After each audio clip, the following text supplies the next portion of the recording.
This is the Reason interview with Nick Gillespie. Today, I am talking to Will Ruger. He's the president of the American Institute of Economic Research. He's a PhD in politics from Brandeis University, a former college professor at various places, and a veteran of the war in Afghanistan.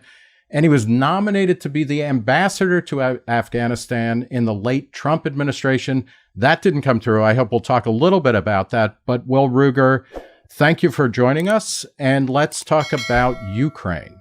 Yeah, thanks for having me, Nick.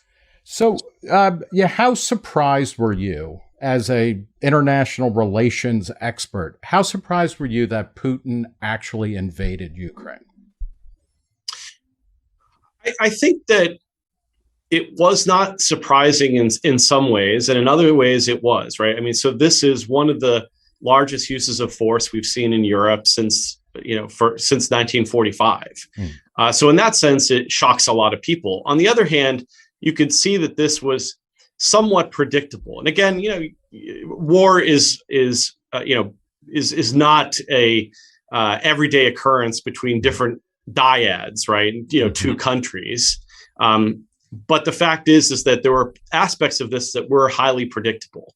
And here's how I would think about it, right? Clearly, it's not a good thing. And I think it's important to say that from the beginning, from a classical liberal perspective or an American perspective, or from the perspective of international norms and international laws. But the reason why we could think about it as being somewhat predictable is because even though it's unjustified, you could understand why it happened. And a big part of that is because of the fact that Russian national interests dictate that they should be concerned about the expansion of Western and American power eastward. And so when the United States and others kept talking about NATO expansion, whether at the Bucharest, with the Bucharest Declaration in 2014, which welcomed Georgia and Ukraine and their aspirations for membership, or it was the interoperability exercises that you've seen between Western countries and Ukraine, the arms sales, or simply the constant chatter about how, well, it's not going to happen tomorrow, but eventually we see Ukraine and Georgia being part of NATO. It's understandable that would provoke what we call in international relations the security dilemma, which is when you try to do things that improve your security or the security of your allies, it stimulates a counter response where other states are concerned about that. And what you end up doing is can get an escalation.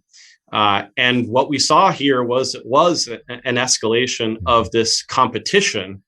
And so while, again, it's unjustified, you can understand why it happened. Right. I guess before we get into some of what you're talking about there, especially about NATO and the EU and all that, how surprised are you that the Russian military, and, we're barely into this. I mean, everybody, I think we're used to wars that take a weekend, right? Because that's what the first Gulf War did, and major offensives, they don't go on like they did in World War II or Vietnam even. But we're very early in this. But how surprised are you that Ukraine is kind of pushing back the way they are, and that the Soviet army, I'm part of the problem here, the Russian army is doing so poorly? Well, I think that it's not unexpected to see states have optimistic or rosy predictions about how well they'll do on the battlefield. Are you kidding? Like, what, don't we have 20 years of American, just in the 21st century of that, right? Yeah, I mean, it goes back to the old notion that, the troops will be home by Christmas, right? So it's not even a 20th century issue. But it's easy to have optimistic and rosy expectations. Now, some of that is obviously for public consumption, right? Because it's very difficult to say, hey, in 2001, well, we're going into Afghanistan and it's going to be 20 years, but buckle up, American public, right? People, so some of it is for public consumption, but a lot of it is because of the fact that people actually believe it, right? They, in a way, since I'm talking to Reason, right, they're high on their own supply, if you will. And I think that creates, that's going to create some, I think, concern at home about and you're seeing this with some of the Russian protests that we've seen, concerned that, well, how long is this war going to happen? What are going to be the types of casualties and costs that they will see? So I think that is not unexpected. What is interesting is that you've seen, I think, a real lack of, and again, the battlefield is pretty opaque. So I think that's important for us to say, and we should have some humility about understanding what's actually happening on the battlefield. But I think that there seemed to have been a clear lack of appropriate planning and an appreciation for the logistical challenges that you get, particularly because Ukraine is a large country, right? It's not as big as the United States or Russia or China, but it's a large country. And you're talking about pretty long lines of communication, what are called GLOCs, right? Ground lines of communication.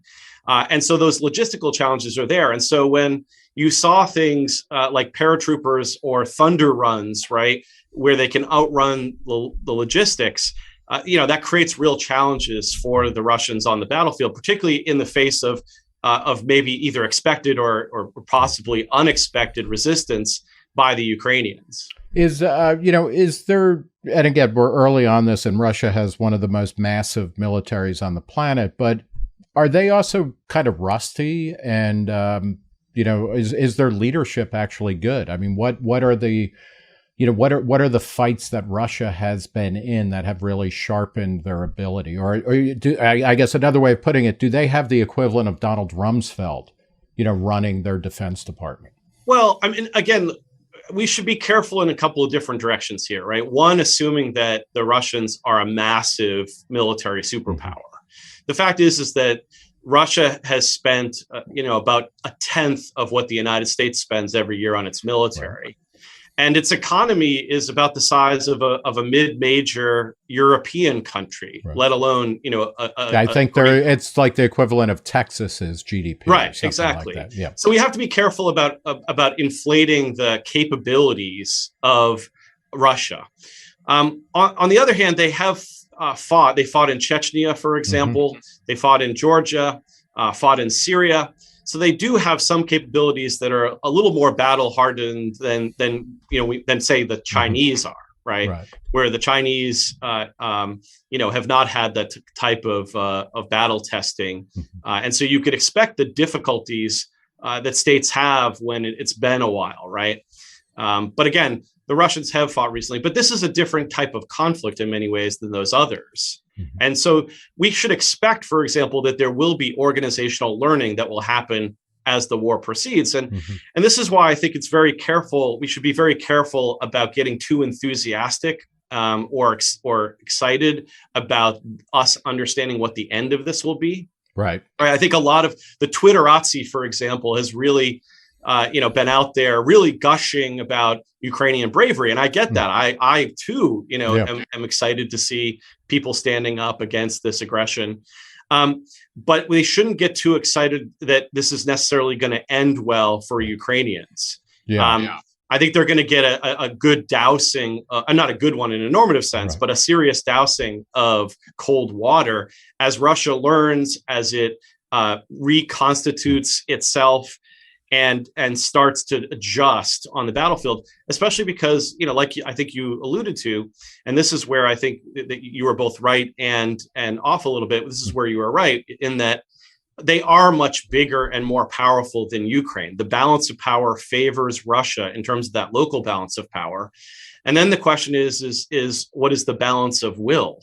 Now that matters, but that ultimate tip of the spear capability, particularly when the Russians, which I think they will do, will have air supremacy, and when they could start to exert the firepower that they have relative to Ukraine, in a way, at a certain point, no amount of bravery is going to be able to overcome that, right? So you think about the classic example of martial bravery, right, which is the Battle of Thermopylae, right, where the 300 and others Spartans stood up against the Persians. Well, that could hold for a long time, and it's the stuff of lore. And we may be talking about the Ukrainians in the way that we talk about brave defenders, small defenders, Davids against Goliaths of the past. But not everything turns out so well in the terms of David defeating Goliath. If you think about the Melians, for example, fighting back against the Athenians, at the end of the day, it didn't end so well for those crying justice against the kind of realpolitik of the other side. Let's talk a little bit more about Putin or Russia's motivations. And should we be talking about Putin's motivations, or should we be talking about Russia, the Russian government's motivations? I mean, is this, I think, and earlier I said, when I was like the Soviets, like, the overlay here, and, Americans haven't really gotten out of the Cold War in a lot of ways. And so we kind of are throwing that overlay on everything. But is this Putin's war, or is it the Russian government's war? And what are the motivations? Like, how does this end for them? Can it end short of a total occupation and capitulation, a total occupation of Ukraine and a capitulation by that government? Or is there something else that they're seeking? Well, I think we can disaggregate the different actors in a way, right? Because again, we don't want to reify states, right? States are human communities, and so when we talk about the Russian state, of course, we're talking about the actors that hold those levers of power, right? I mean, that's the kind of classic Weberian sense of the state, right? The human community that successfully claims a monopoly on the legitimate use of physical violence. Right. And clearly that's Putin and the bureaucracy and administration that surrounds him.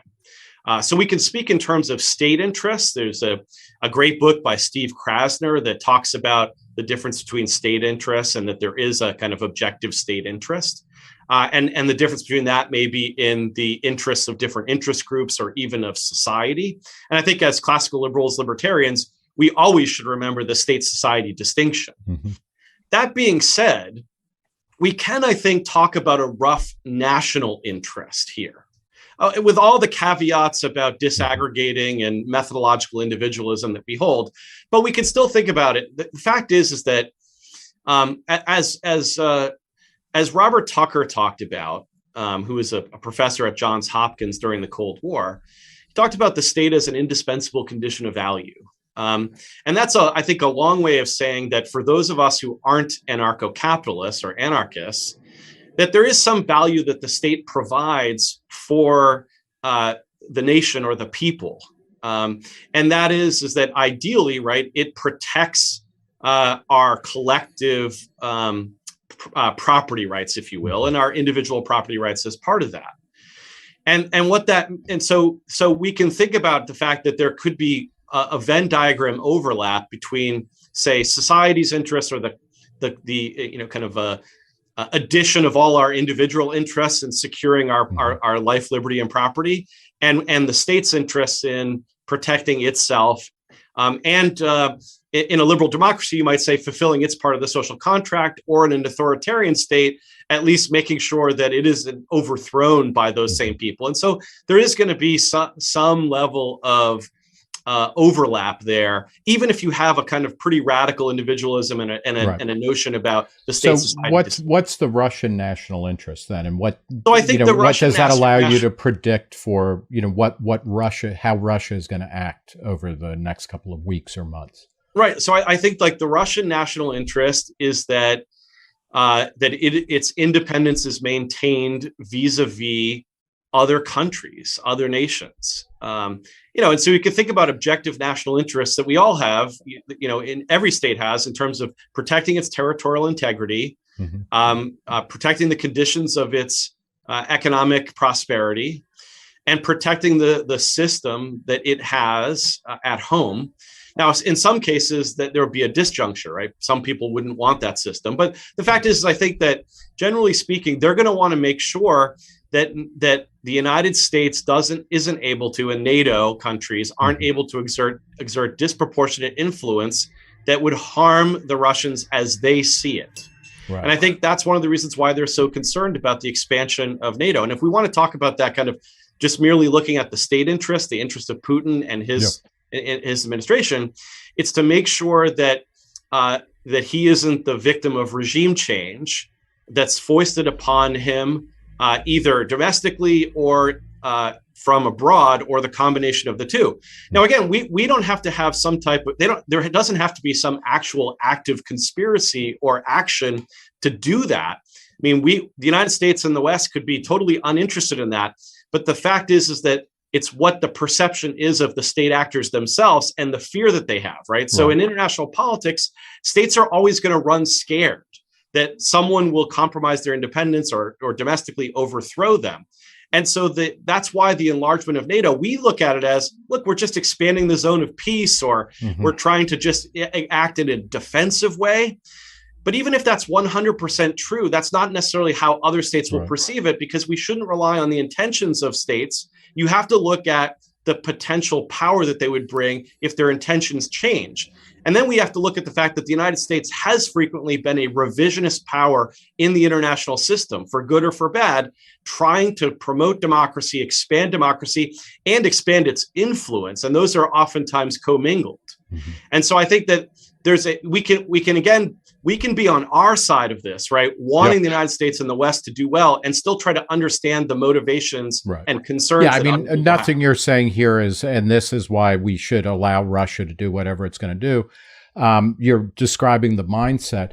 What about from Ukraine? What are their state interests?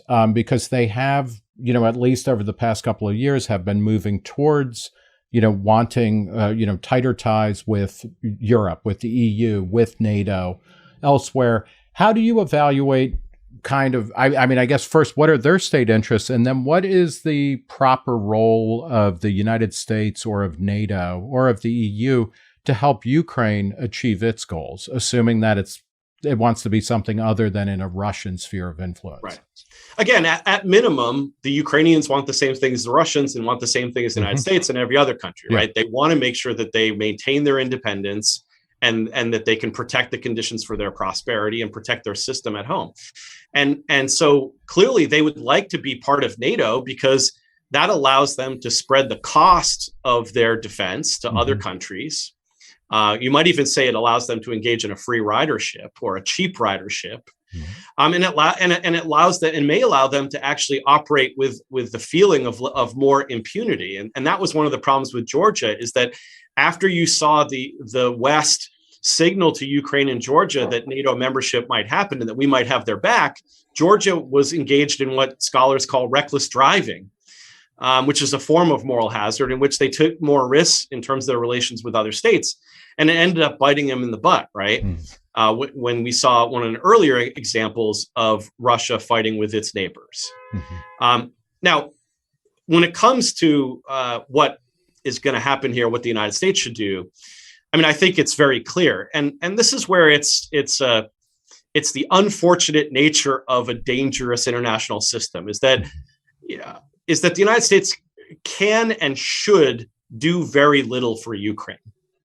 And let me unpack the first part. On the can side, if the United States actively intervened, right, we sent troops to Ukraine, or we engaged in enforcing a no-fly zone, which is something you've heard being tossed about in Washington, which is an especially, I think, dangerous and in some ways very immature reaction to the crisis. Why is that? And the no-fly zone, I think for most of us, if we're old enough, we remember that from the 90s in Iraq, and the allies or the coalition, which was the American army essentially, or American military, enforcing a no-fly zone over much of Iraq after we had, won the Gulf War. But why is a no-fly zone a particularly kind of immature response? Because it's essentially going to war with Russia. Because the fact is that we would have to enforce it. No-fly zones don't enforce themselves. It means that we would have to shoot down Russian aircraft that were involved in either bombing or close air support on the battlefield. And so what happens when you start shooting down Russian planes? Well, they're going to shoot back. And so you can imagine the escalatory spiral. But there's a sense, of people saying, oh, well, like a no-fly zone, that's kind of an easy thing to maintain. And it just will help, it'll help the people on the ground kind of fight things fairly. But in fact, I would like to think that they're actually, that the people advocating this are merely foolish. What I fear is that actually they're not foolish in that narrow sense. They're foolish more broadly in thinking that the United States ought to get involved in this fight, because I don't know how you could propose a no-fly zone thinking that when we enforce it, that won't encourage the United or mean that the United States will have to get more deeply into the defense of Ukraine and in a war with a nuclear power that could escalate into a nuclear exchange, which is what we should, I think, really be avoiding here, because that's the only existential threat that this battle poses to the United States. Ukraine simply doesn't matter to America's security or our prosperity. It's unfortunate for Ukraine, but the fact is that we won the Cold War with the Ukraine being part of the Soviet Union. They just don't matter strategically. They're far away from us. They're even far away from some of our allies. And as long as and our European allies can deter the Russians, just like we deterred the Soviets during the Cold War. So we should try to be avoiding an escalation of our involvement.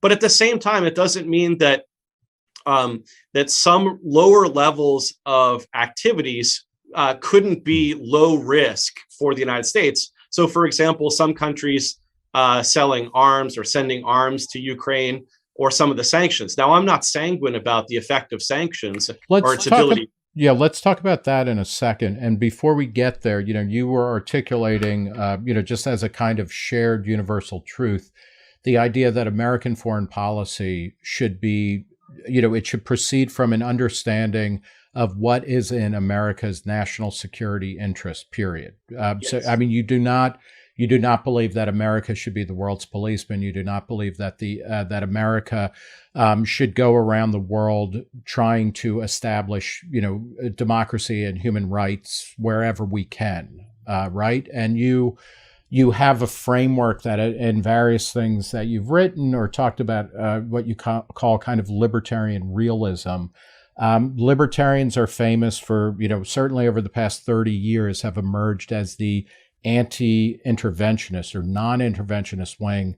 Can you talk a little bit about that larger framework that you lay out as libertarian realism before we start talking about the other actions that we might take, including sanctions, and whether or not they'll work? Sure. Yeah, I mean, I like the term realism and restraint, right? Okay. It's realism about the nature of the world and how the world works that is a foundation for why we say the United States should be more restrained in its use of force abroad, that we should only use military power when it's consistent with our national interests narrowly defined in the way that I've talked about here, right? Our territorial integrity, the conditions of our prosperity. So I don't like to call myself an anti-interventionist or anti-war.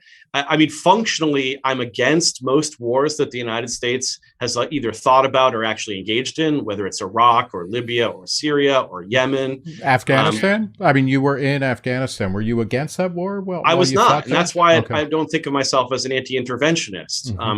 I'm a realist, and that means that most of the time these interventions are foolish for a country like the United States. But I don't think that it's a universal law that we should never fight wars. Right. I think that there are wars that ought to be fought. The problem is that there are very few that need to be fought, even if you're hedging, right? So for example, you could think about Afghanistan. The United States was attacked by Al-Qaeda operatives that had been given support, state support by the Taliban government of Afghanistan. And so I think that whether you operate from a kind of just war framework or a realist framework, you can understand why we would use military power to secure our ends. The same thing, like if this is, I think, relates to the Ukraine thing, is if the Chinese, for example, tried to conclude an alliance with Mexico and tried to put bases along our southern border, I think the United States would be justified in engaging in a military action. Again, we should try to use other means first, but ultimately might be justified. And I think that's the difference. And in a piece that I wrote for Reason that you referenced years ago, I talked about how, imagine if the French hadn't been willing to sell New Orleans to the United States.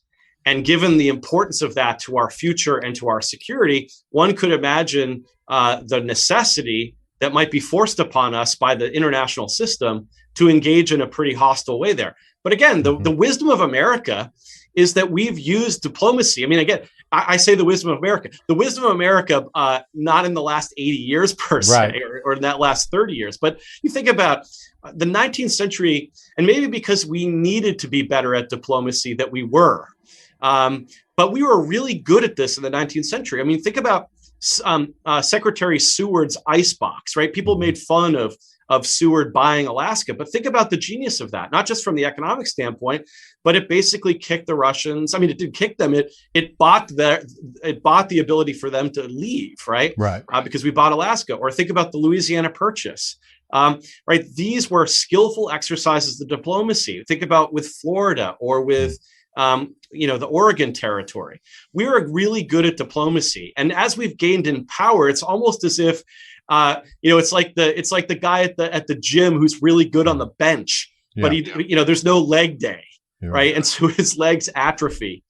So our diplomacy, we're a light bulb in bodybuilder terms. We have no legs because we don't need them. Right. Well, we do need them, which is unfortunate because if the bodybuilder has to run after somebody or engage in a judo exercise, he's in trouble. But that's what we have. We have a bloated Pentagon, that spends, if you add up all of the defense and national security spending, we're almost about $1 trillion. Mm-hmm. And then our diplomatic funding is much less than that. Mm-hmm. But it's not just the spending, right? It's the energy, the attention, the atrophying of those skills. When we get into an international crisis, you hear us talk about where are the carriers. Mm-hmm. We should be saying, where's our Seward, right? Mm-hmm. Where's our kind of John Quincy Adams, right? Because we want to achieve national ends, again, like leaving aside whether we're an anarcho-capitalist or we're in the realm of being status, if you will, right? We would like to see us meet our national interests through these non-kinetic means, because war is costly. It's destructive. War is the health of the state, as Randolph Bourne talked about. And this is one of the dangers of we saw this in the beginning of the post-Cold War era, is this kind of version of libertarian imperialism, right? Or libertarian human rights promotion through the bayonet. And I think we should, even if we hadn't learned that lesson. What do you mean by that?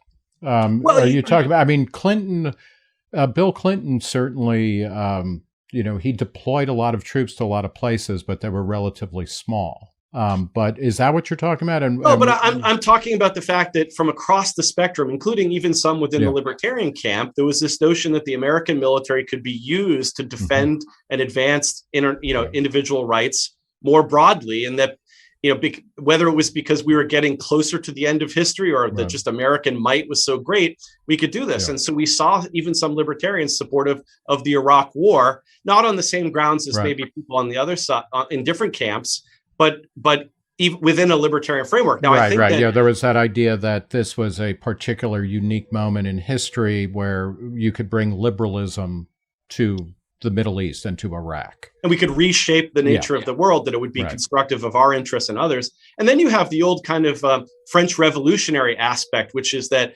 our experiment in freedom and democracy will never be safe as long as there are those who don't ascribe to these values. And I think that that's poppycock, right? Yeah. I think that there isn't a seamless web of interests in the international system. Like we can maintain our liberty at home or even within the West without with the presence of non-democratic, illiberal regimes elsewhere. We can live with that. And then as libertarians, I think we could say, like, how can we find other ways of helping promote human freedom more generally? Right? Is it through long-term social change that's done by non-governmental organizations, by ideas, by diplomacy, by the cultural exchange, economic exchange, opening up borders to and we ought to be careful about the modernization thesis being true, right? The notion that if we trade with China, they'll get richer and someday they'll be more liberal. Like the modernization thesis doesn't look so great right now. Right. But regardless, war is a very destructive way to bring about change, and we ought to be very shy in doing it. Do you think, in a U.S. context, that part of it is, I want to get your thoughts on the withdrawal from Afghanistan, a country that you might have been ambassador to. and that you fought in. But, given the horrors of that, which are in very recent memory, and we're coming off of 20 years of absolute failure in terms of military interventions. We have essentially nothing to show for it and a lot to answer for. But is there a sense among, kind of ruling elites and I don't want to say cosmopolites, that's a loaded term, but interventionists, that like, oh, well, here's something that we can do at relatively low cost to ourselves. And this is, being on the side of Ukraine is kind of a feel-good exercise of like, this is what we're really all about. Well, I think there is a lot of feel-good virtue signaling in foreign policy, and there has been for years, right? So, Michelle Obama taught, stand with, placards, right? And you're seeing that, people put, the Ukrainian flag on their Twitter. Which is also, I mean, like, who doesn't want, assuming, Ukraine is, I mean, they're not, it's not like they invaded Russia, right? I mean, they, right. Ukrainian, again, Ukraine for the Ukrainians, right? Yeah. And again, like, I don't, look, I'm glad to see the kind of, fraternal sensibilities here with people fighting back against aggression. I think the danger, though, is when people in power talk about how, you have our support, we stand with you, and you saw that with the State Department, but they don't really mean it. No, I mean, we're not even bringing in people from Afghanistan, and we owe them. We had contracts with them. So yeah. And why so anyone would accept like a promise of anything from the U.S. at this point is kind of crazy to me, but. Yeah. And look, I don't think that we're, atypical here. Right. Yeah. The thing is that I think we just going back to kind of when you talked about the kind of worldview is when we think about realism, we want to treat the world as it is, right? That's the common way of thinking, not as we would like it to be. And that means that we think about things differently. Realists think about the world and say, what is the balance of power? Not necessarily looking at people's intentions, but power, being wary of looking at intentions. Seeing sometimes that ideas can be props for power, right?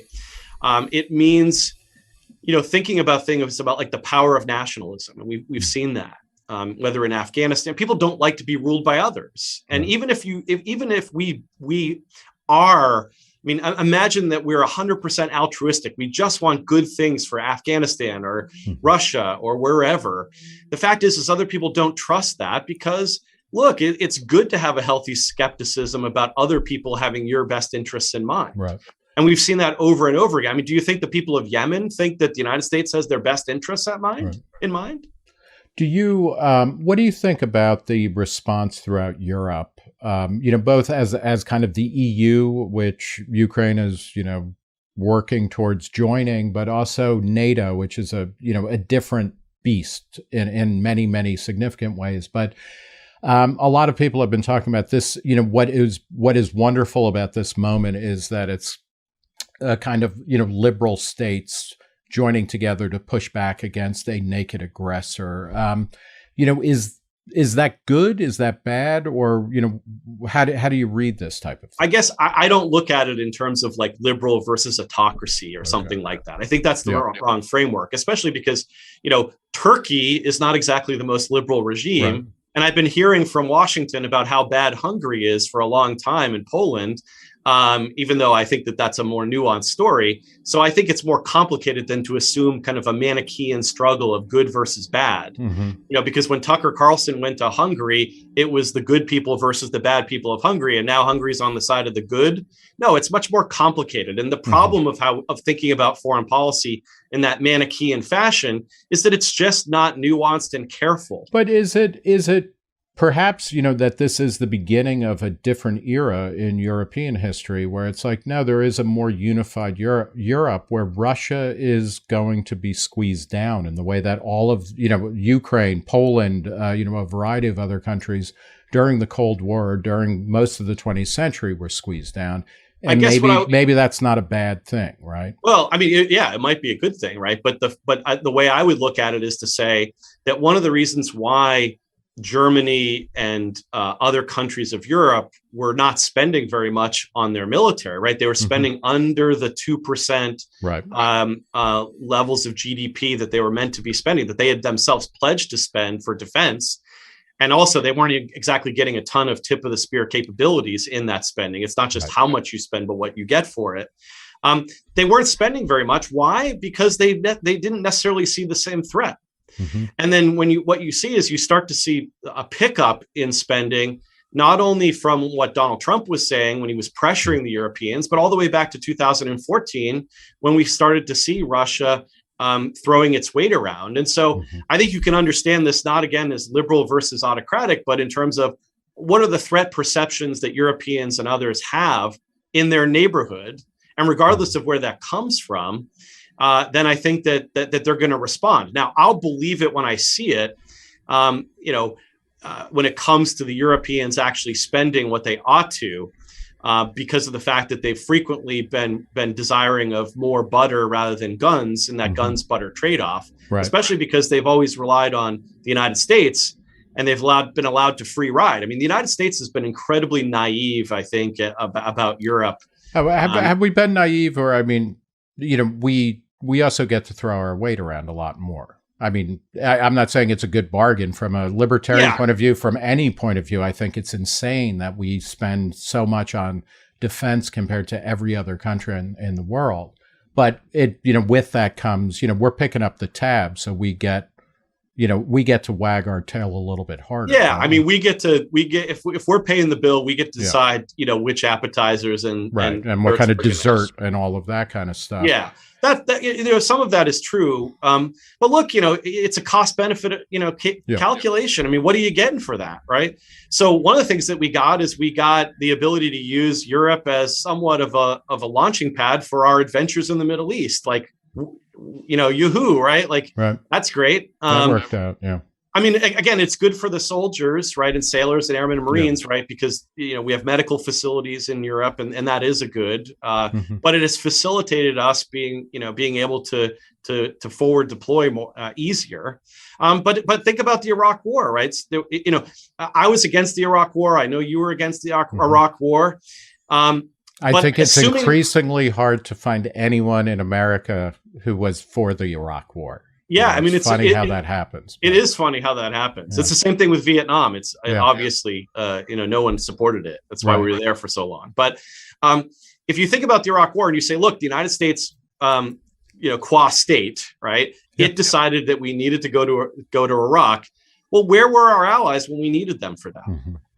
So you could ask what you're actually getting. Now, I wish we had listened to them instead of actually going through with this disastrous conflict. But again, there's the other thing about it is that, and this goes back to kind of my justification for realism and restraint for America, which is that even our European allies are not critical to America's security interests. It doesn't mean I think we should get out of NATO tomorrow. But the fact is that the way the realist looks at the world is pretty, in a calculating fashion. Okay, what are the threats to our interests? What are our interests, and what means should we use, including our military and our allies, right? So our internal capabilities and our external commitments. How does that help us meet our ends? And you look at our situation. I mean, we are the most fortunate great power in world history, bar none. Even the Roman Empire didn't have the advantages we did, right? So we have two big moats between us and the rest of the world. It's really hard to project power across big expanses of water. Hell, it's hard to project power across small expanses of land, as you're seeing the Russians face, as we faced trying to supply ourselves in Afghanistan. So these big moats, we have weak neighbors, they're friendly, we trade with them. We have nuclear weapons, which means it's almost impossible for someone to attack us as long as we have the capability, credibility, and make commitments. We have a big Navy. We have a big Air Force. We have a big Naval Air Force, right? Like, we have so much security, and yet we run around fearful like we're a small state in Central Europe in 1640. Do you, should NATO exist, or should the U.S. be part of it? That's not a debate that's happening right now. I think the bigger question is one of enlargement, right? That's where the actual debate is right now. And I think it's very clear to me that enlargement creates problems where you may not have them. So we're talking about the risk of getting into a war through a no-fly zone or through an escalatory spiral. We're seeing, tanks rolling along the border of Poland on the other side of the border, right? These things I do not believe would be happening if it weren't for the fact that we got over our skis and over enthusiastic about expanding our commitments in a way that provoked the security dilemma with Russia. Now, again, that's one part of the puzzle. It's not just the expansion of NATO. It's the kind of creeping de facto alliance that we were forming with NATO. I mean, people don't understand that this didn't come out of nowhere, right? In the terms of the kind of concern and what the United States was doing, right? I argued against the transmission of javelins to Ukraine years ago. I think it was also the fact that the United States is engaging in military to military exercises with these countries. And you just look, this is unclassified. This is part of our public communications as a military. The Army talks about how, this group was in Ukraine to help with interoperability. Well, interoperability for what? Now, again, that doesn't justify Russia's behavior, but it does help show how these are not helpful to trying to maintain stability between powerful actors. Let's talk about sanctions, which you mentioned briefly. Are sanctions, and let's talk about it in at least two ways. One, first off, are the sanctions, that have been announced and levied, and I suspect that they'll grow, are they effective? And then, apart from that, are they from a libertarian, classical liberal framework, are they moral or are they legitimate? I mean, the history of sanctions shouldn't leave anyone all that sanguine about their ability to affect the ultimate ends that you're trying to seek. Now, these sanctions may be so extreme in many ways in terms of like the financial, if you impose essentially a financial blockade or, that they may have more bite. But the question is, do they actually cause what you're trying to achieve, or do they make it much harder for Russia to stand down? Because you could imagine Putin and the Russian state not wanting to appear to cry uncle to this pressure, and I think that's a real concern. And this is, I think, a lesson of the literature on strategic bombing. So there's some good work on this done by a guy named Bob Pape at the University of Chicago. A book called Bombing to Win. He talks about how strategic bombing doesn't work. And strategic bombing is a form of collective punishment, right? Where you're bombing the hell out of a country, hoping they'll cry uncle, either because the state cares about its people, which is sometimes a dubious question when it comes to, authoritarian regimes, or because the people are so fed up with the bombing that they overthrow the regime. There's all kinds of mechanisms by which this could happen. But the fact is a lot of times it promotes a rally around the flag effect, or it doesn't cause its ultimate end. People are resilient. They find ways around it. If you think about, the German Blitz, there are ways in which, like, you sent your kids to the countryside. You went into more secure facilities within the big cities. You spread out your manufacturing, for example. So states are resilient, especially when you're talking about hardcore interests.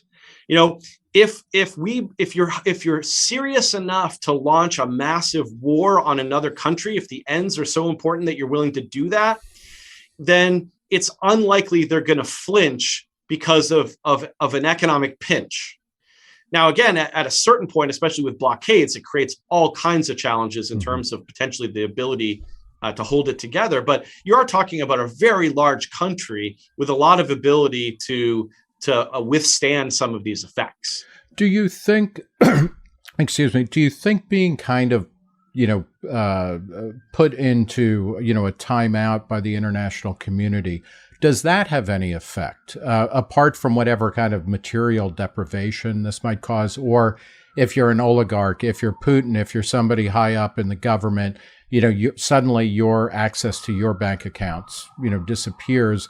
That's one thing. But, does it matter, or has it mattered when sanctions kind of say, okay, your country, you're not part of the world community anymore? Does that have any kind of psychological effect? Well, yeah, I mean, one thing that you feel besieged, right? And we know the power of nationalism. You're more likely to blame others for your deprivations than your own country, particularly if you're being fed propaganda that resonates, with you, right? And so you can imagine the Russians trying to promote the idea that they're being besieged by the West and that this is part of something that existed before this, that they would try to sell this to their people as, look, NATO expansion is trying to encircle you, and now they're trying to crush you. This is because they disrespect. Right? You can imagine all the propaganda that you'll see there. And it doesn't have to be true for it to resonate with people, especially because of the power of nationalism. You think of, a lot of people think of their government as their protector. Now, again, classical liberals, I think, have the virtue of understanding that that's not always the case. Right. But if everybody believed in classical liberal assumptions, we'd have a better world. Right. Yeah. The other thing I would say is that, as I think people, one of the things that I love about classical liberalism, libertarianism, is that it has been informed by a lot of great economic assumptions. And, I work for a place, that does a lot of work on economics, but we apply sound economic reasoning to areas outside of the kind of more formal, economy. And one of the virtues of that way of thinking is looking at unintended consequences. You don't have to be a libertarian to believe this, but libertarians, I think, are good at it, right? We instinctually go to, what is the unseen cost or the unintended consequences? And one of these is that, are we pushing Russia and China for closer together, right? And that's not in our interests. Right. And, although that does, at least at the current moment, that does not seem to be happening, right? At this point, China seems to be, and again, we're talking about, it's not even a week. Right.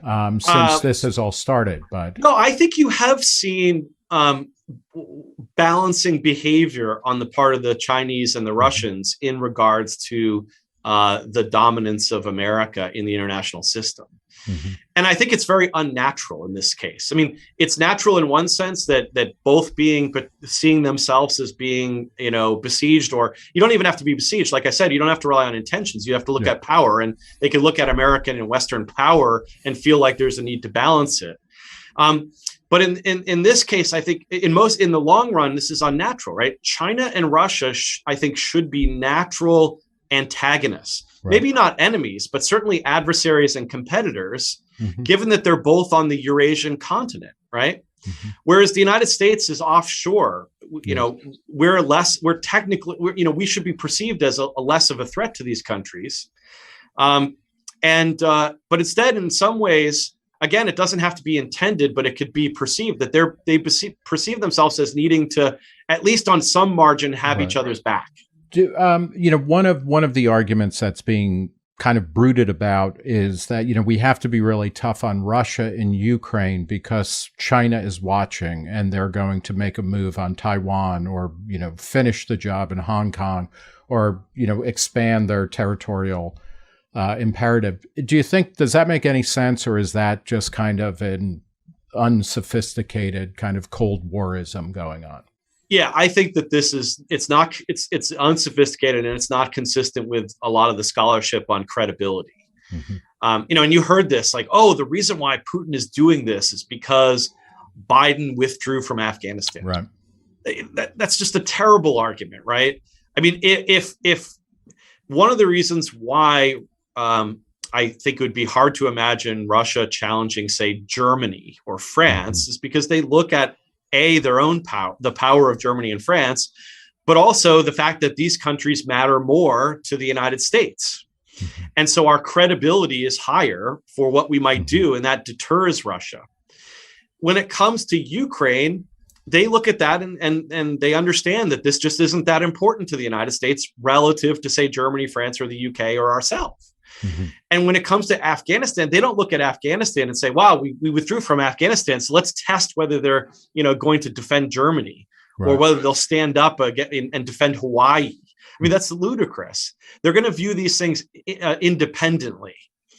And I think when they do that, they'll see that like Ukraine is not as important as Taiwan, and Taiwan is not as important as Guam, and that matters to the calculation that these other states make. Now, I do worry that when it comes to Taiwan, I mean, Taiwan is clearly not as important to the United States as a Japan or as ourselves, obviously, and so our ability to deter China is less credible.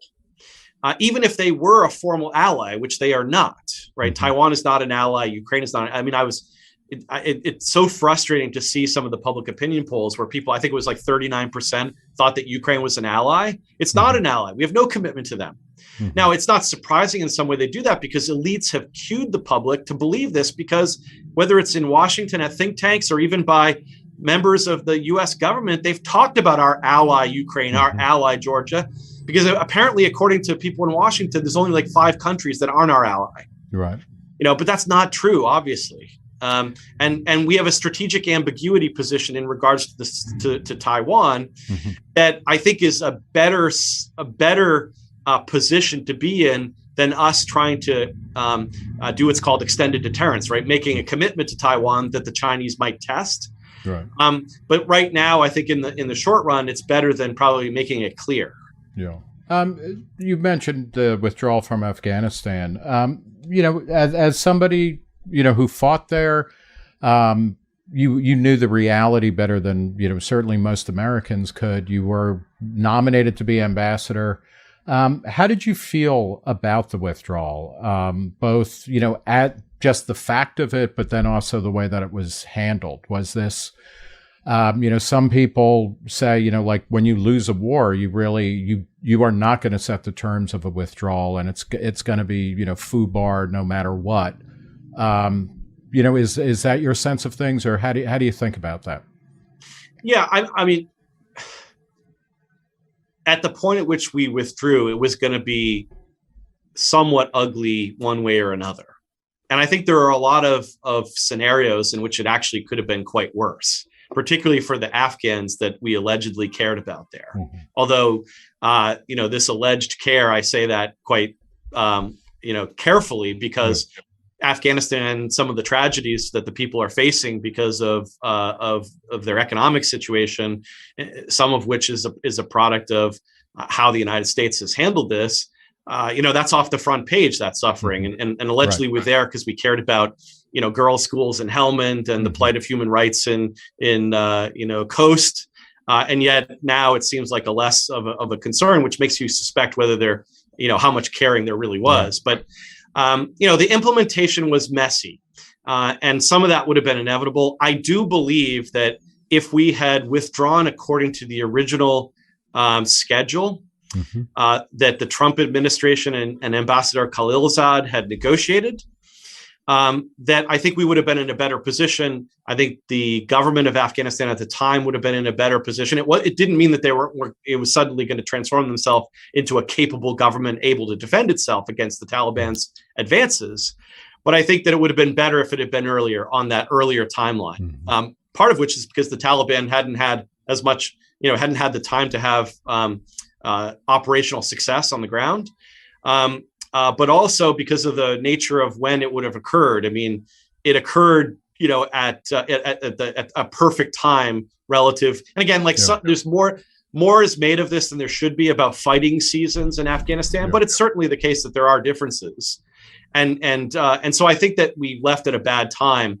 But the other thing too is that, how did I feel? I mean, I felt that this was the right thing for the United States. And so despite that terrible attack at the airport that killed 13 brave Americans, that was horrible. I was angry that they were still there.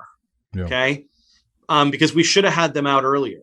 I've been angry for a long time that the United States was still there, because even before, the Trump deal, remember, there were no Americans killed in combat from the Trump Doha agreement until the to the implementation of the withdrawal, and so to me, we should have gotten out earlier, because it was a lot of needless cost in terms of blood and treasure. we had won the war earlier that we needed to win. We needed to do three things when we went there. This is why again, back to the non-interventionism versus realism. I think we had to go in, we needed to do three things, right? We needed to attrit Al-Qaeda as an effective terrorist organization that could operate against American interests. We needed to decimate them. We needed to punish the Taliban for its state support. And we needed to kill or capture bin Laden. And I favored killing him. And I'm glad the Obama administration did that. We achieved all of those goals relatively early. But then we expanded our war aims, right? In a sense, we got drunk on what we'd achieved early, but also because the problem is that American foreign policy is a Christmas tree that we put all these ornaments on, and then we're surprised when it falls over. I mean, we tried to do too much, and there were lots of different interests pushing their agendas in that country. And I saw it firsthand, right? A lot of this, democracy promotion, liberalization, human rights, women's rights, kids' rights. And again, I'm a liberal in the broadest sense. I want to see. I think societies are antediluvian when they don't appreciate all of the wonderful things empowering women can bring to our society and allowing them greater choices in terms of what they can do with their life project. Right? I get that, and so we would like to see Afghanistan get out of the its more antediluvian ways, but doing it at the end of the bayonet, A, wasn't that effective, and B, it's not our job. No. What are our obligations to Afghans now, if any? I mean, because in this, you alluded to it. There's a humanitarian crisis going on there, which is, supposedly is just unbelievable. Massive in scale, and we don't care as a society. We don't seem to care much as a government. Do we have obligations to, Afghanistan? Do we have obligations to Iraq? Do we have is some version of the Pottery Barn rule legitimate? I think it's a very great question. It's a difficult one, and I think assuming that it's not difficult is probably being too flip, right? In one sense, right, the Pottery Barn principle is false, right? A state doesn't have an obligation, or a people don't have an obligation to others that is contrary to their own interests, right? So I don't think we have to fight in Iraq until it's a liberal democracy simply because we made the mistake of going in there in the first place. On the other hand, there are things that you do that create, I think, some minimal set of obligations, especially when they're contractual. Right. So in terms of the interpreter issue, you're making, promises either, contractually or unspoken, but recognized. And I think there's something you should do there. Now, again, not until the heavens fall, but some, level of that. I also think that you probably want to be prudent, right? I mean, so imagine that instead of the Taliban that we see emerging in Afghanistan, that hardly looks like the threat that David Petraeus is, losing sleep over all night.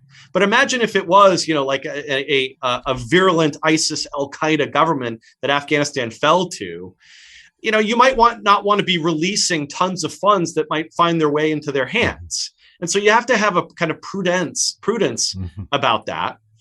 But it appears as if in Afghanistan that, we could probably release more of that funding without it necessarily harming our interest. And I think that would be prudent. And the way the Biden administration talked about it, as if we're going to just take half and you get the other half, seems a little bit, it's like, it's mercenary or like, it's the caricature of a kind of brutal realism, right? Because it's not actually realistic, right? How would you, you were obviously on good enough terms with the Trump administration that you were nominated for an ambassadorship. How would you sum up Trump's foreign policy? The effectiveness of it, and and also how is Biden doing? He's a year into a job, and things are getting pretty hairy. Yeah, I mean, I think there were a very small bunch of us on left and right that were willing to call balls and strikes during the Trump administration and during Biden. And so, I caught some flack from Republican friends because after the withdrawal decision by President Biden and his explanation of it, which was very much informed by, I think, a kind of realist logic. And in fact, I had people joke with me like, "Hey, they're using your lines." Yeah. And I appreciate the fact that it's not necessarily my lines; it's the product of a kind of, I think, a long tradition of thought about how to run foreign policy. And so I applauded him. I mean, I think there were certain incentives that he faced for why he did this. I don't think it's just because he adopted, me, Hans Morgenthau, and John Mearsheimer all of a sudden. And I talked about this. I had a New York Times op-ed that talked about some of the kind of ramifications about him being considered someone who is culpable for the war the longer it went, and him having to get back into the war would have been, I think, optically problematic and politically problematic, but he still did the right thing. And I'm willing to say that that's great, and that showed some political courage. Do you think more broadly? I was also someone, though, first, that praised the Trump administration for this. Right. I mean, look, President Trump was the first American president in a long, long time that did not start a new American war. And again, that might be considered a low bar, but it's a bar that Obama certainly, because he also expanded operations in various places. But you're right. I mean, this is, it means something, right? Yeah, and I think Trump's foreign policy ultimately should be viewed by realists as a relative success, particularly on the heels of consecutive failures. Clinton, Bush, Obama, their foreign policies were quite horrible for American interests. And I think Trump's did a lot of good things. Like, first, I mean, I think, for example, one of the biggest things he did to the benefit, I think, of those of us who want a different approach to foreign policy is that he broke a lot of China in the sense of changing some of the discussion around how the United States should do foreign policy. I mean, he talked about it in a very realistic fashion, like what's good for American interests, right? Not in that kind of like George Bush's second inaugural or even Joe Biden's sacred allies, right? He talked about it, America first, second, and third, right? That is the way we ought to approach foreign policy, in my view.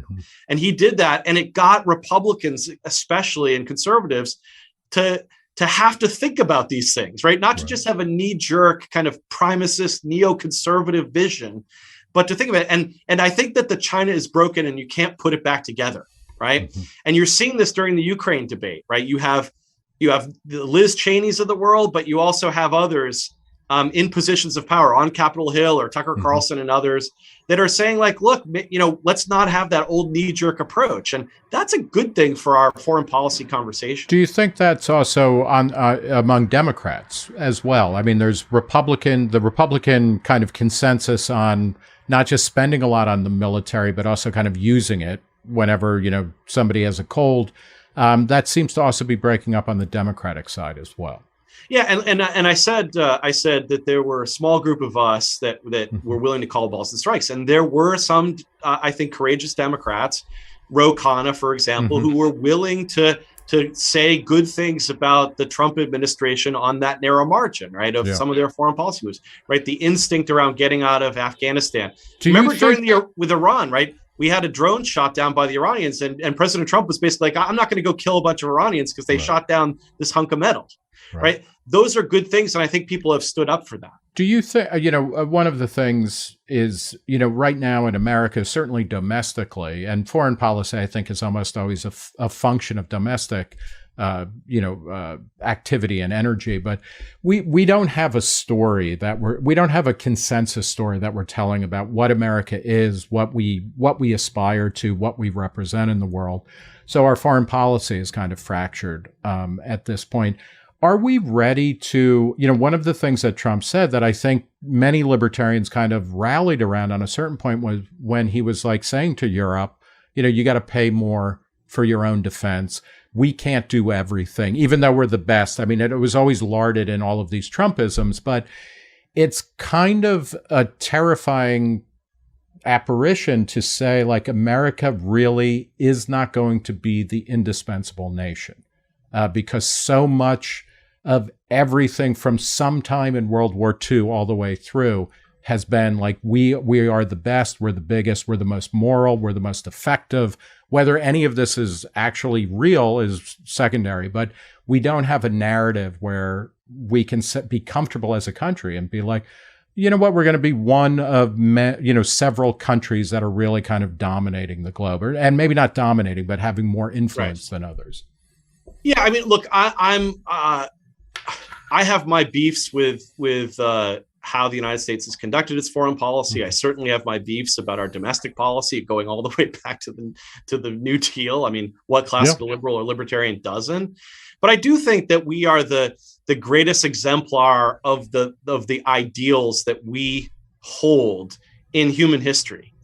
And so I have a version of this American exceptionalism while recognizing the downsides of it and the fact that some parts of it aren't true, right?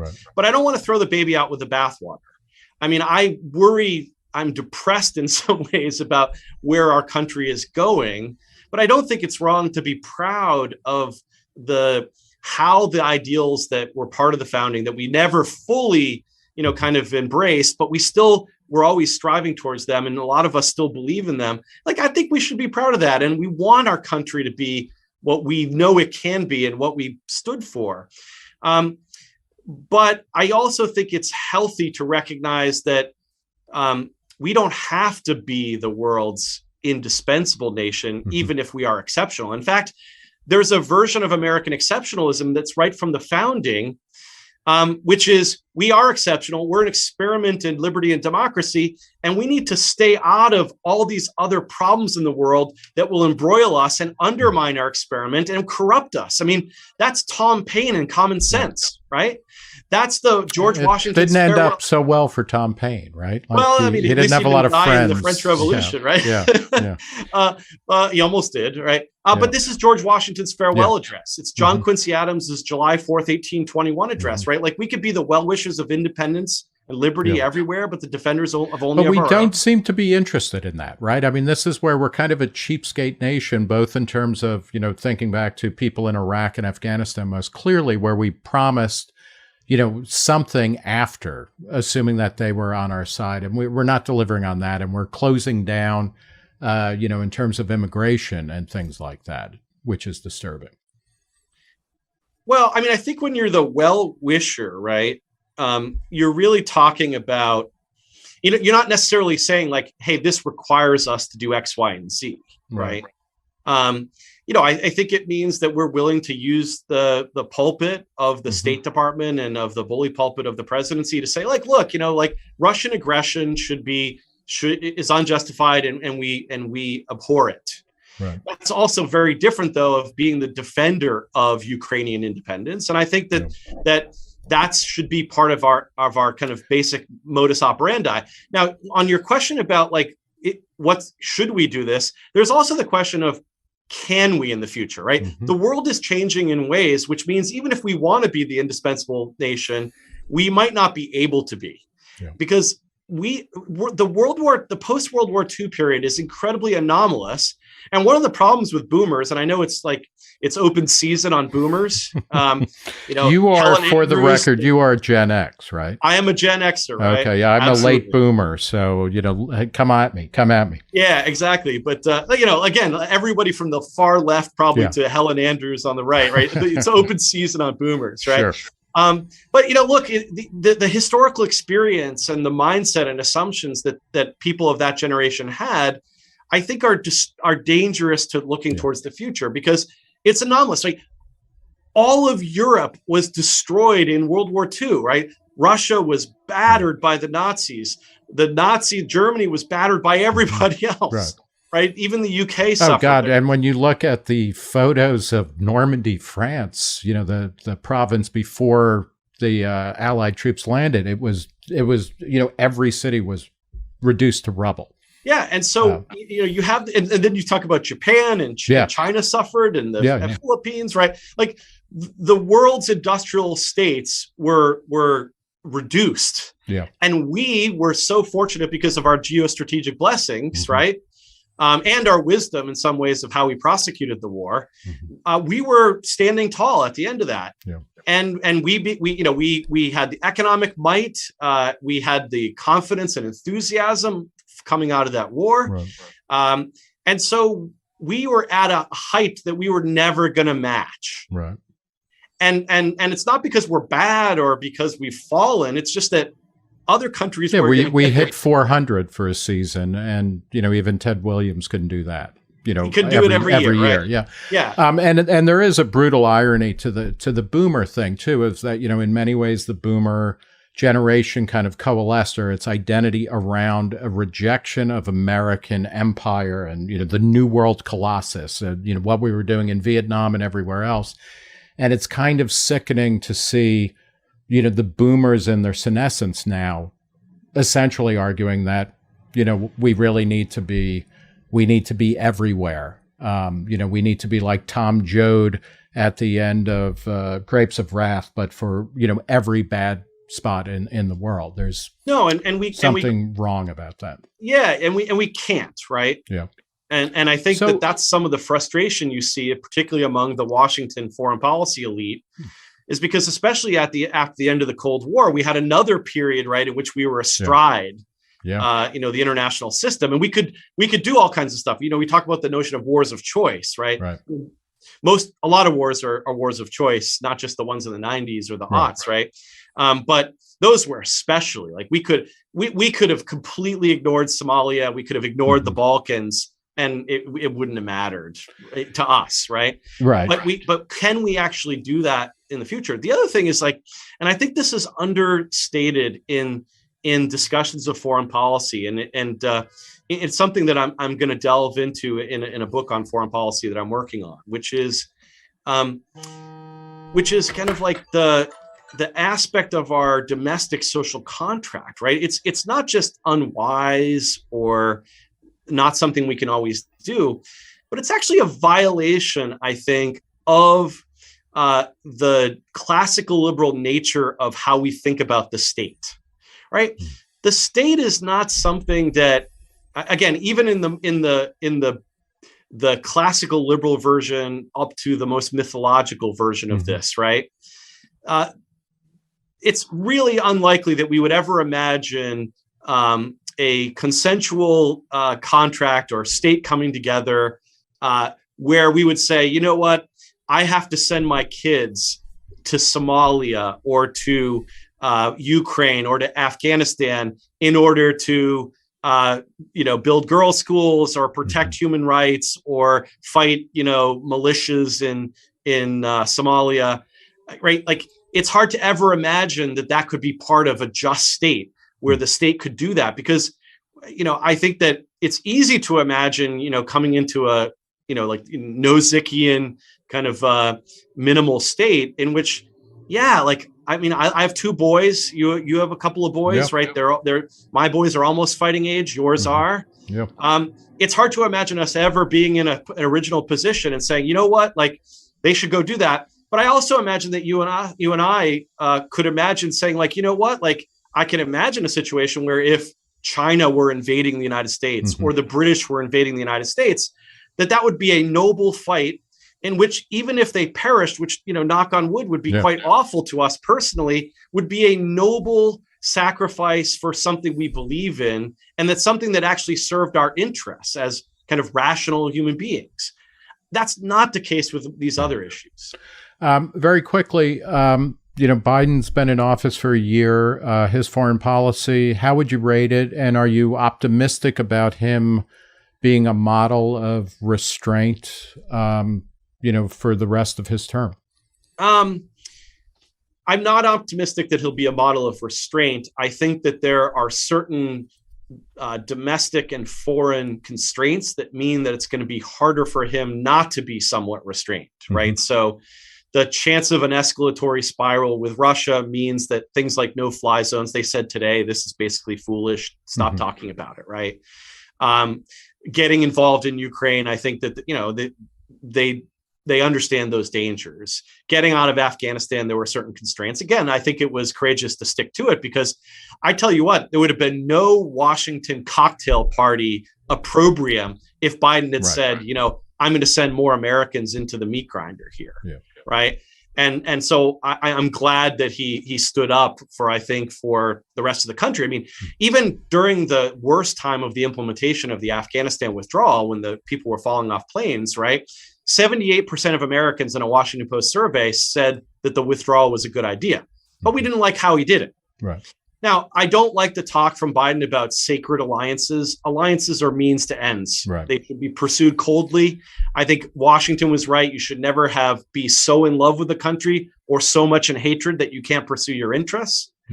So I worry about that. I worry about him continuing with some of the rhetoric and actions on China that could create problems in a very complicated relationship that is both one of our most important trading partners, but also one of our most dangerous geostrategic adversaries. So I'd like to see. Hopefully, we'll see more nuance. Are you confident in the team, the diplomatic team, or the Pentagon that he's put together? I mean, it seems there's not and this may not be a bad thing, but there's not a lot of new blood, right? Yeah, I'm not a big fan of Milley. Again, he's not part of his political team in a sense, but although that kind of is itself a problem to think about the Pentagon being apolitical, that's largely mythology. But they're not per se partisan, but they have their own attachments politically in terms of their views of the world. But yeah, I mean, again, you got to grade on a curve here, right? The United States has not been blessed with the best foreign policy teams over the ages. And I say that, in saying both on Republican and Democratic side. I mean, how much worse could you get than the George W. Bush team, right? Are you worried? Are you worried in the culture now? Well, beyond in the culture, like in Europe, Facebook is blocking, Russia TV and Sputnik. People in America seem to be, at least among the Twitterati, anybody who says anything that reeks, barely has the lightest scent of moral equivalence between Russia and Ukraine or anything, you get shouted down. Are you worried about these types of non-governmental actions that seem to be trying to kind of rig the conversation in a particular way? Are you worried about that, or is that just, the give and take of public opinion? Yeah, I mean, a couple of things. I mean, I'm an old-fashioned Millian. I think that lots of speech, that's good. Yeah. People should be engaging each other. I think it should be more civil. I mean, I look at everybody, I think, thinks that, but they don't necessarily behave that way. I'd like to see less ad hominems, right? I hate, I try not to call people warmongers, and they shouldn't call us isolationists. These are both not helpful terms. But I also recognize historically, I mean, look, the debate about the US's commitments to the French in the late 18th century, right at our founding. I mean, our most important alliance in our history is arguably our alliance with the French during the Revolutionary War. And we flaked on that alliance. I mean, apparently George Washington didn't think alliances were sacred. Right. Yeah. But there was a huge debate in which there was lots of aspersions cast on either side. Now, they didn't have Twitter and Facebook. Imagine if they did, right? But they had pamphlets. I mean, they had an analog of what we're in. And it was nasty. It was nasty politics. Yeah.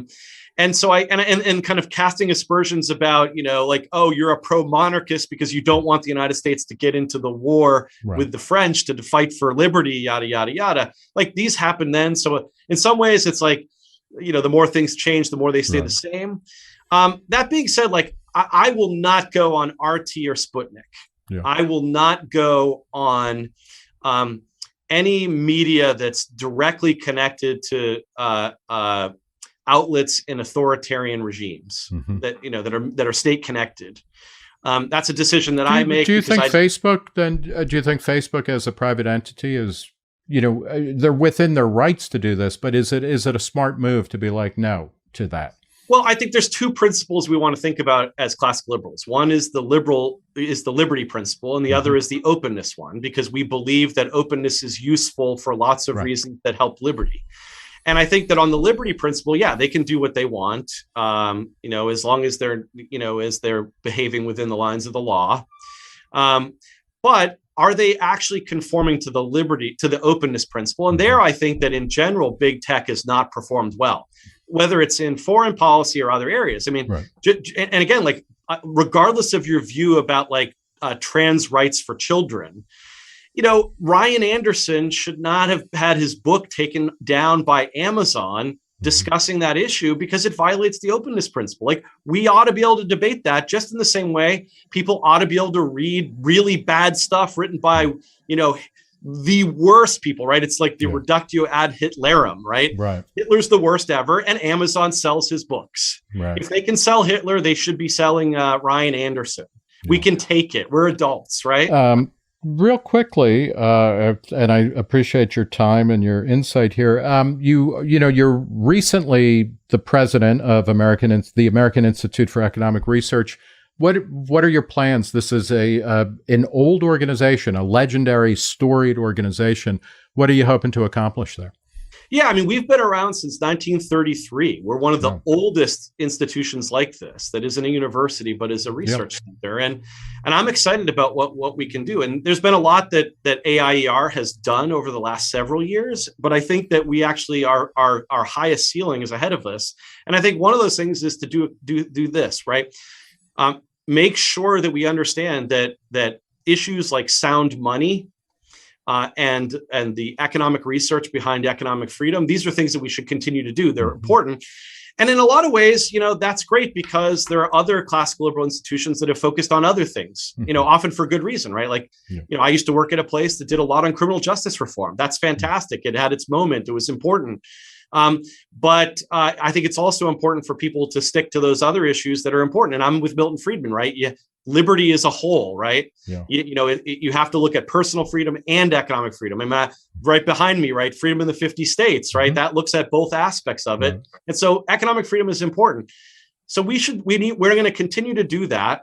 And I want to add talent here at AIER so that we can expand our role in not just the classical liberal conversation, the economic conversation, but more broadly in the national conversation. And you've seen some of that, right? My colleague, Phil Magnus, has been great criticizing the 1619 Project, criticizing Piketty, his economic work.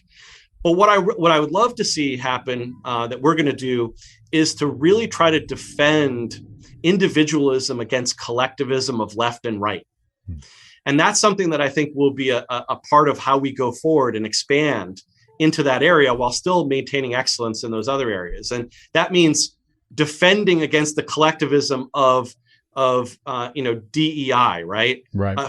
Against the collectivism of equity, especially of identitarianism, but also defending against the collectivism of a protectionist mindset. Think of things like national industrial policy, right? Bad economically, but bad to think about this in that collectivist way that we often see. And so I think that that'll be a great area for us to expand upon, not to mention to try to think about what are some of the aspects of our kind of cultural and moral ecosystem that are foundational to a free society. I think that's an underexplored research area. And this gets to what I just said about openness, right? Like, is openness part of a culture that's important to a free society? And what does that mean? What about some of those traditional values? Are they important or not, right? Like, and I think you could do scientific research to kind of get into some of those questions as well as philosophical discussions. And I think we can do well to engage in those areas and to partner with others in the ecosystem of classical liberal organizations to try to advance the ball towards a free society. That means reason. It means Cato. It means defense priorities, but also looking at opportunities to partner with some unusual partners, right? Like, I'm more than happy to partner with a traditional think tank if it advances our understanding, say, of the danger of protectionism. Final question for Will Ruger, the president of the American Institute of Economic Research. How long do you think the hot war in Ukraine will last? I think point predictions are dangerous. It's like asking, is Ted Williams going to hit a single, right? Like, well, 4 out of 10 times in 19, yada yada, right?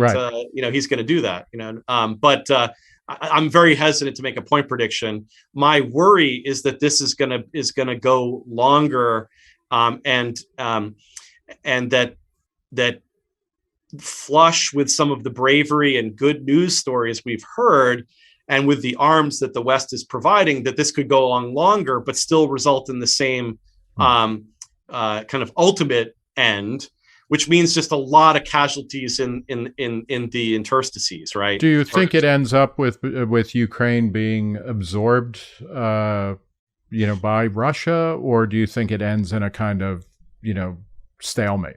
I mean, what I would like to see is that the Ukrainians put up enough of a fight. They show that their will and the actual balance of power. Because, like, if we lived in a perfectly rational world, right, we wouldn't have to fight these wars because everybody would know the kind of balance of interest, balance of wills, balance of power, and you could kind of see the end result, at least in a kind of like impressionist sense, right? And we'd negotiate based on that balance of power. That's not the way the world works. And sometimes the battlefield is how we kind of know, how we test it. And I think that's what's happening. And it would be nice if Ukraine put up enough of a fight that maybe there could be a resolution in which Russia doesn't get the whole cake, but they'll get enough so that they don't just try to win it on the battlefield. Because I don't want to see more Ukrainians dying, but nor do I want Ukraine to be swallowed. But if I had to predict what would happen, I think, unfortunately, I'm worried that Russia will meet its end in the area, just at very high cost for itself and for Ukrainians. And, that's not something that I'm excited about as a human being. Because, again, I don't think American interests are implicated much here. If you add Ukraine to Russia, it doesn't become the old Soviet Union and start to challenge us across the globe.